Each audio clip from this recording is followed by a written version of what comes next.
Before you even pick up a camera, it's best to do a little planning. Many times when students are assigned a video project, they immediately start filming without planning.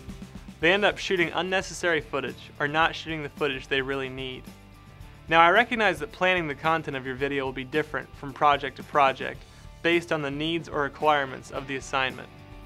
However, when it comes to planning how to film, these suggestions remain useful regardless of the content. When planning to film your video project, think about the questions who, what, when, where, and how. Let me explain what I mean by these questions. When you start with the question of who, ask yourself who's working on the project, who will play what role in the project, and who's your audience. What? What is the theme of the video? What equipment will you need? What's the audience's knowledge of the subject? And what clothing is appropriate to wear during the filming? When? When is the project due?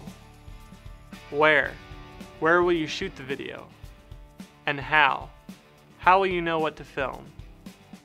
For example, you've been given a group assignment of creating a demonstration video that helps teach kindergarten students how to tie their shoes. Let's work through these 5 questions with this example in mind. Who? Working on this project will be an assigned group of 3 students in your class. The 3 of you will meet to decide what needs to be done and who's going to do what. The audience will be young children, so when filming, words need to be spoken slowly, clearly, and in terms a young child would understand. What? Obviously, you'll need a video camera.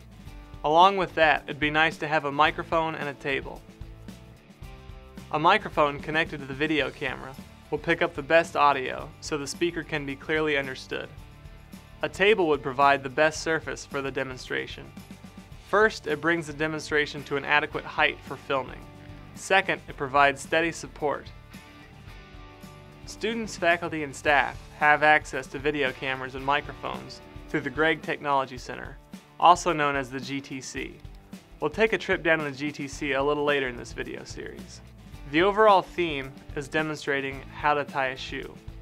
Your audience is young children with little knowledge of the subject. Generally speaking, you never want to wear clothing that could be offensive to your audience.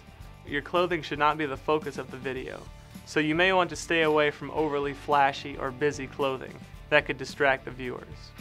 When? The project is due in 8 weeks. This may sound like plenty of time, but think about the number of schedules you'll be trying to coordinate, the availability of the location you want to shoot in, and the equipment you'll need to check out. Coordinating multiple schedules and working with a deadline all takes time. Where? Since the audience is young children, it would be best to film in child-friendly environments free from distractions, such as a quiet room in the library or the lobby in one of the dorm halls. How? The best way to know what will be in your video is to plan for it. There is a concept in video production called storyboarding. Storyboarding is the process of developing a textual or visual representation of your video. Let me show you 3 examples. First, there's a method that involves organizing your topics on Post-it notes. This method is a good way to kick off storyboarding because multiple people can discuss topics and then rearrange them into the order of how they should flow in the video. Next, there is a basic text outline, which is a list of main topics followed by supporting ideas.